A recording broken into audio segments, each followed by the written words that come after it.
nosotros desde el principio planteamos una línea de trabajo que tenía tanto lo cultural como lo artístico, que para nosotros es importante cada una de esas dimensiones como en su sentido más profundo. Y entonces, en el sentido de la investigación, planteamos las preguntas sobre qué de la cultura ha hecho que el conflicto armado se haya instalado, anclado en Colombia y haya sido tan difícil pararlo. ¿Cuáles son esos asuntos culturales que tienen que ver con el conflicto armado, que lo estimulan, que lo perpetúan? Pero también, ¿qué de la cultura ha permitido que comunidades, organizaciones le hayan podido hacer frente a la guerra o oponerse a la guerra? Y la segunda línea en el tema, en el asunto de la cultura, tuvo que ver con cuál fue el daño que la persistencia del conflicto armado le hizo a la cultura, a los valores, a los principios, a las prácticas en general. Y el tercer punto ya tenía que ver concretamente con el arte como un lugar del conocimiento, es decir, el arte siempre está hablándonos, siempre está diciendo cosas muy profundas, muy importantes, generalmente, como dice este cartel que tengo atrás, el arte es una expresión del alma del pueblo. Y las comunidades, particularmente las comunidades, no solamente los artistas, se han expresado históricamente a través del arte. Entonces nosotros potenciamos ese diálogo a través del arte, pero también promovimos prácticas artísticas que nos permitieran comunicar lo que queríamos comunicar, entendiendo que desde el arte se pueden decir cosas que desde otro lugar no se pueden decir, y entendiendo también que en una sociedad tan polarizada el arte nos permitía llegar a muchos sectores que no estaban preparados para recibir un discurso político o un discurso académico. Entonces trabajamos esas tres dimensiones y yo creo que con mucho éxito.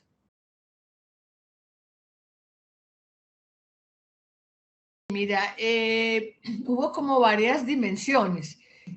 Nombrar lo Innombrable, que es un programa que se hizo de entrevistas que se transmitieron a través de las redes sociales con artistas, nos permitía poner temas que los artistas han tratado en relación con el conflicto armado o con las prácticas violentas de una sociedad que se han convertido en conflicto armado, y que muy poquitas veces la sociedad le ha puesto atención, porque todavía seguimos pensando que el arte pues es como una expresión estética, pero no necesariamente una expresión ética y política. Y esas conversaciones fueron muy profundas y tuvieron mucha acogida. Hablamos con artistas plásticos, con músicos, con directores de teatro, con directores de cine, y Colombia tiene pues una enorme riqueza en eso. Lo otro es que nos interesa que la gente aprenda que desde el arte se están diciendo cosas que es necesario escuchar, que es necesario ponerle atención.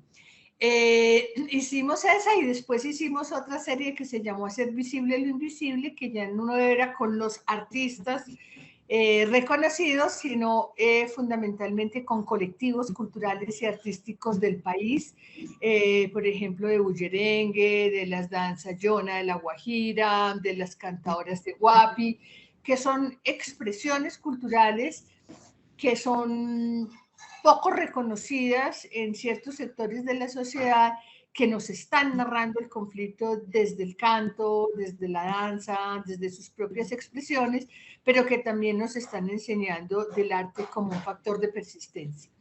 Entonces, esa fue pues como una serie muy importante, pero también hicimos convocatorias para grafitis, convocatorias para obras de teatro, convocatorias para canciones, que fueron muy importantes y que nos permitieron vincular a los artistas, pero también vincular a las comunidades que hay alrededor de ellas.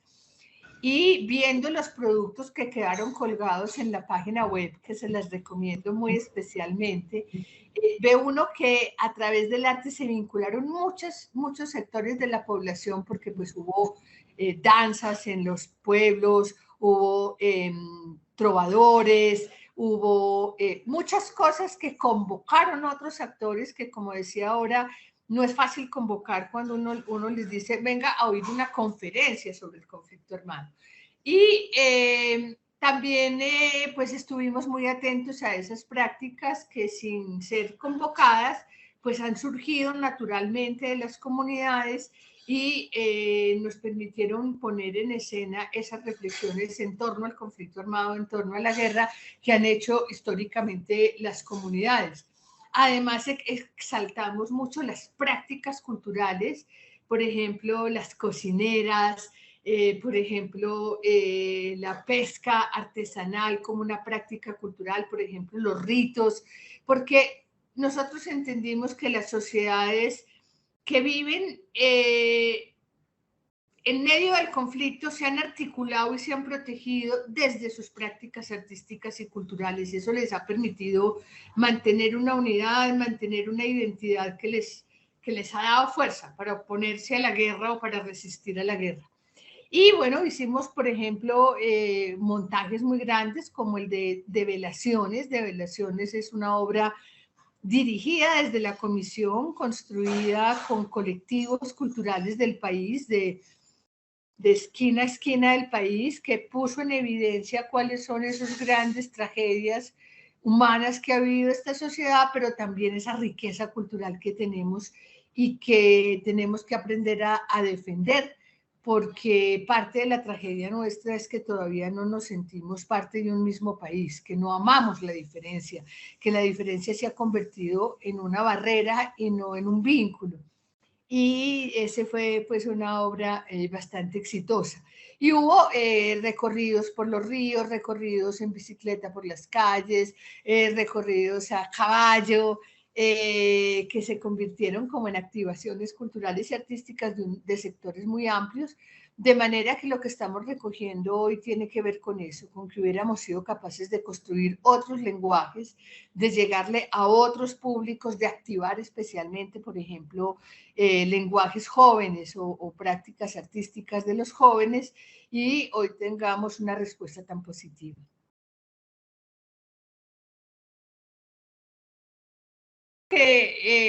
Por un lado, el primer desafío fue ubicar esa estrategia en el seno de la comisión, porque las comisiones normalmente no han hecho uso del saber que produce el arte y el saber que produce la cultura y los sentidos de la cultura. Y adentro mismo de la comisión y con los mismos comisionados fue un poco difícil como explicar por qué, ¿cierto? Por lo que digo, porque no estamos acostumbrados a que el arte sea un medio tan potente para tantas cosas, sino que es como algo que sucede, como que enriquece la vida, alegra la vida, pero no esa profundidad del arte, y al principio fue muy difícil. Pero las comunidades, los artistas en los territorios muy rápidamente demostraron que ese era su lenguaje, que están acostumbrados a relacionarse y a expresarse a través del arte.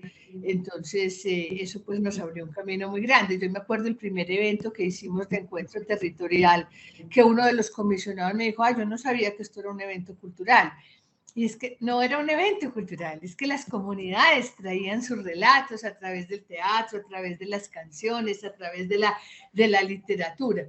Y de resto, creo que lo que ha sido es muy fácil y son muchísimas. Yo misma no tengo claridad de cuántas prácticas artísticas y culturales se produjeron en torno a todo esto, al estar dispuestos a animarlos, a escucharlos, a ponerlos en contexto.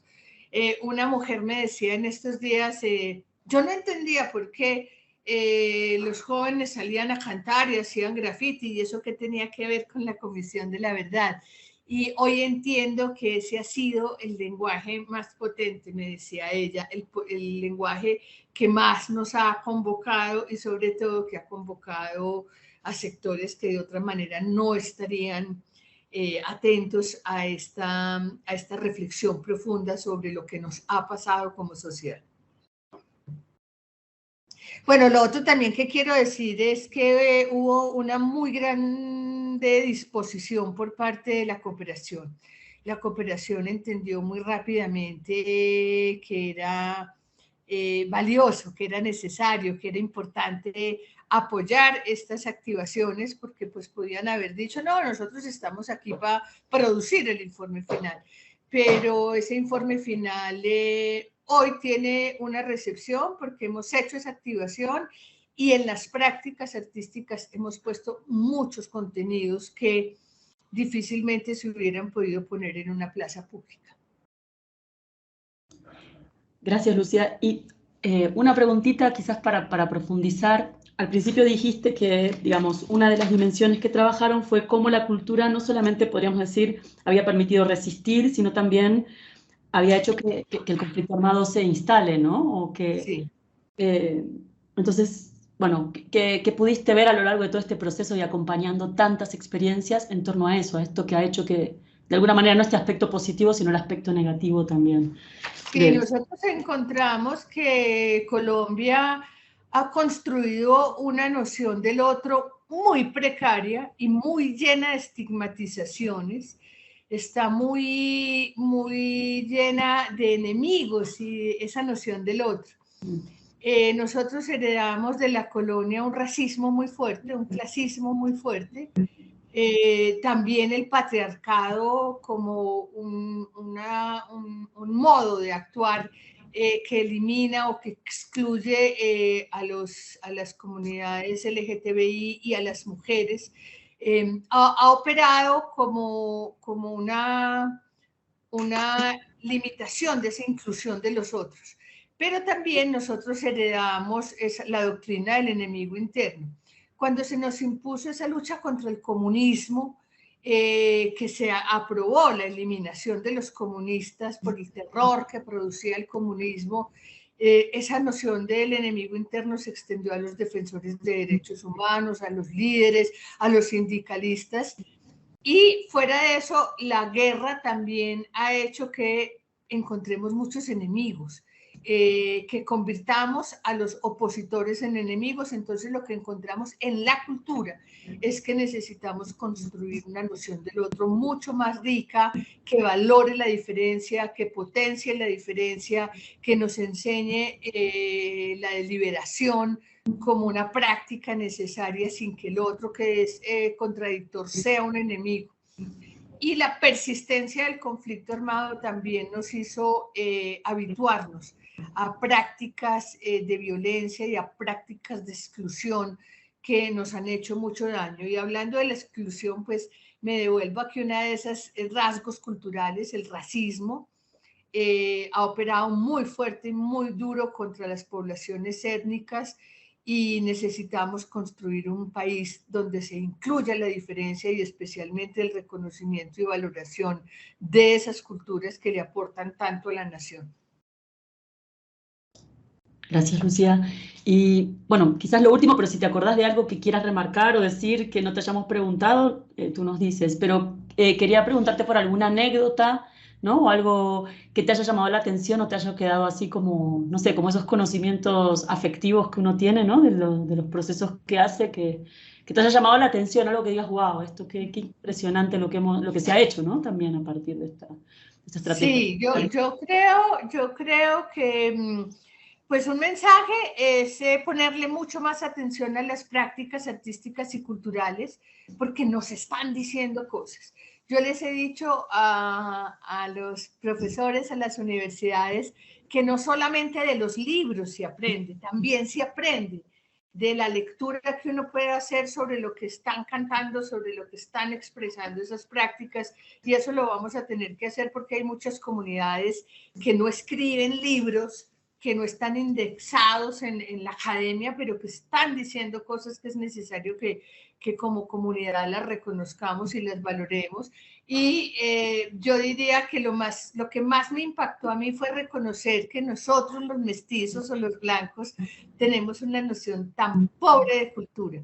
A nosotros el territorio, las prácticas artísticas y culturales, los ritos y los mitos nos dicen muy poquito. Es decir, a nosotros es lo mismo como estar en Bogotá que estar en París, y nos da lo mismo una obra de Mendelssohn que una obra de Mapalé, mientras que para estas comunidades el territorio y la cultura son parte de su esencia misma y están articuladas a la espiritualidad. Y yo creo que eso hace de esas comunidades muy resistentes y muy valiosas. Y nosotros deberíamos, por un lado, pues aprender a protegerlos en ese círculo que tiene que ver con su territorio, su cultura, su identidad, su espiritualidad, pero también aprender de ellos. Como decía Heidegger, nosotros perdimos los dioses, los mitos y los ritos, y eso nos ha hecho una sociedad tan vulnerable, porque no tenemos anclajes profundos que nos unan como comunidad y que nos unan a un sentido profundo. Para mí fue como la gran reflexión y el gran aprendizaje. Gracias, Lucía. Y bueno, igual ya muchas cosas ya las dijiste, pero si tuvieras que pensar qué mensaje transmitirle, podríamos decir, a alguien, bueno, a un país, digamos, ¿no? A una sociedad que está pensando en montar una comisión de la verdad, ¿qué mensaje, digamos, transmitirías? Sí, yo creo que un gran aporte de esta Comisión de la Verdad tiene que ver con esa dimensión cultural, con pensar la dimensión cultural, porque no es posible hacer transformaciones de fondo solamente transformando las leyes o transformando las instituciones, si no hay una conciencia de la urgencia de la transformación cultural. Y esas transformaciones culturales son unas transformaciones que llevan tiempo y que tienen que circular a través de muchos canales. Nosotros hemos dicho, el sistema educativo es muy importante. Hemos dicho, las iglesias juegan un papel muy importante en la configuración de esa noción cultural, especialmente de la relación con el otro, con los otros, con los bienes públicos, con la ética pública. También hemos dicho que la narrativa de los dirigentes, de los altos dirigentes, construye valores y construye principios y hay que ponerle mucha atención, y la narrativa de los medios de comunicación. Entonces yo le diría a las comisiones de la verdad, lo primero es valorar las culturas, lo segundo es valorar las expresiones y los lenguajes que emergen de ellas, y lo tercero es tener claro que sí y solo sí hacemos transformaciones culturales de fondo, podemos lograr la paz, porque la guerra se va instalando en la cultura y va generando unas prácticas perversas y unas naturalizaciones que hacen muchísimo daño a la sociedad, y nosotros hablamos muy poco de eso. Yo te digo que sobre ese tema he oído hablar a tan poquita gente en este país, tal vez a 2 o 3 teóricos que han insistido, pero se ha hecho muy poquito caso sobre lo que dicen, y la educación está muy basada en unas competencias duras, pero no en las competencias blandas, que son las de la cultura. Y una sociedad tiene que preguntarse qué tipo de sociedad quiere, qué tipo de sujeto quiere, y nosotros le estamos proponiendo a este país que toda la educación se centre en construir ciudadanía para la paz. Y una ciudadanía para la paz es una ciudadanía que respeta y valora la vida, y sobre todo respeta y valora la diferencia. Gracias, Lucía. No sé si Juan tiene alguna pregunta, o si también, Lucía, tú quieres agregar algo que no hayamos hablado y que te parezca como muy importante que aparezca o que sea mencionado, digamos. No, otra cosa que yo creo que sí quisiera decir, y que es pues ahora como parte del debate que tenemos en la nación, y es que es imposible que una sociedad avance hacia la paz si la escuela y la universidad no hace de la reflexión sobre el conflicto armado un asunto central, un asunto fundamental. Yo pasé toda la universidad sin que nadie me hablara del conflicto armado interno, y eso no tiene presentación, porque ese conflicto nos atraviesa, ese conflicto nos marca como seres humanos y como sociedad. Entonces yo diría que un imperativo ético y un imperativo político es que desde la escuela se haga una reflexión sobre lo que nos llevó a la guerra, sobre lo que nos transformó la guerra y sobre la necesidad de construir otros códigos de relacionamiento y de vida en comunidad.